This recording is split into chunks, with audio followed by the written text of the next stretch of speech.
All right, so I'm gonna make a quick update here on the Seadoo XP. Been messing with this thing for a while. I'll share a link. There's a guy on YouTube that's got a really good video that kind of goes over all the electrical components, how to test those out, as well. If you got a manual, I know you can download free manuals online. So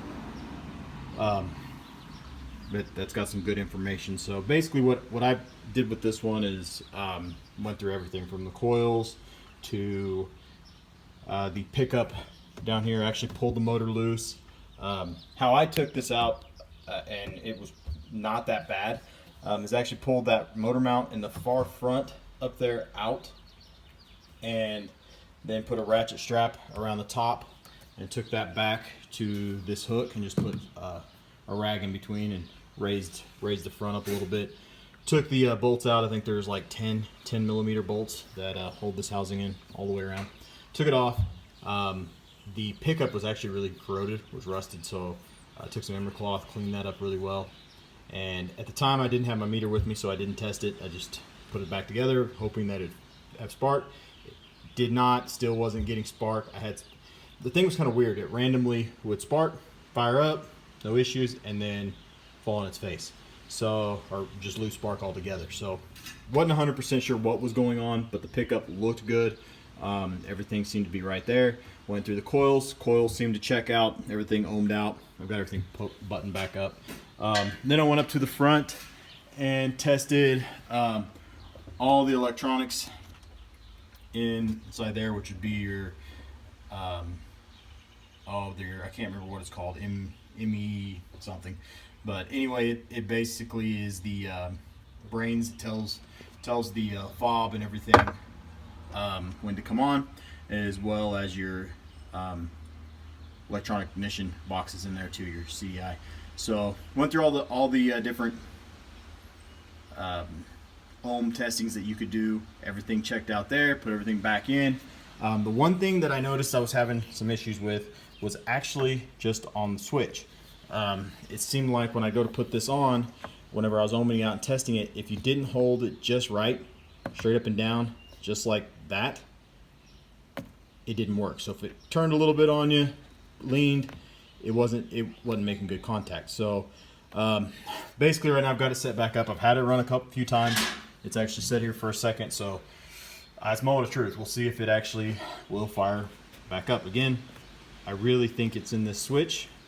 If it's not making perfect contact, it's not going to run. So see what happens here. Give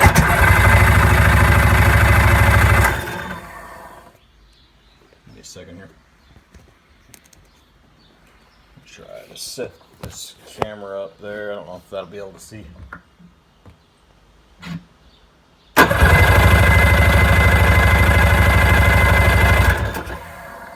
So again, may not fire, may have lost spark again, but I'm gonna go ahead and prime it. Like I said, it's been setting for a minute again.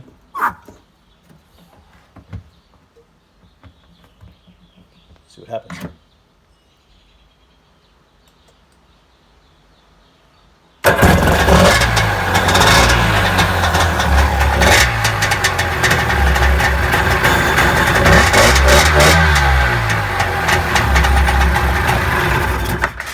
Water hooked up to it, but anyway, fires up again. I really think my issue was in that switch. I don't know that for sure, but it does run, and it actually doesn't sound too bad. So it seems like everything's doing what it's supposed to, so we'll see. Hopefully I'll get a chance maybe here in the next weekend or so to get it out on some water and see what she does. As far as the Ultra 150, really haven't made a decision on what I'm going to do with this jet ski. Body's in really good shape. The jet ski overall is in really good shape. I put a bunch of prices together. I can get an aftermarket rebuilt for like $1,500–1,600. I think there's some shipping on top of that. I think it's almost probably $1,700 altogether. So I really don't know what I'm going to do with this yet. The other option is to buy a remanufactured crank and then just rebuild it from there. Gasket kits, oversized pistons. I can't remember what else was my list, but comes out to about $1,100 to go that route. So, and then I don't know what the back end and what the rest of the jet ski, you know, electronic wise, what I'm gonna get into. So I know hooking a battery up to it, all the lights come on. Seems like everything works, but it's kind of hard to tell. So not sure what direction I'm gonna go with this jet ski yet. I really want to rebuild it. I think it'd be a nice jet ski. It's just, man, it's a lot of money for what it is. So I'll keep you guys posted and let you know what I decide to do with this. I may just get a different jet ski and put on this trailer with this one and cut my losses with this red one. So but again, wanted to throw a video of the Seadoo XP 800 up and running. So for this whole deal, again, I paid $700 for the 2 jet skis and the trailer. So I think with this one running, I've got my money out of it. So whatever I do with the red one is just icing on the cake. So we'll see what happens. But anyway, if anybody has any questions, again, I'm going to throw a link to the dude that on YouTube. I honestly can't remember his name, but great video, really helped me out going through all this.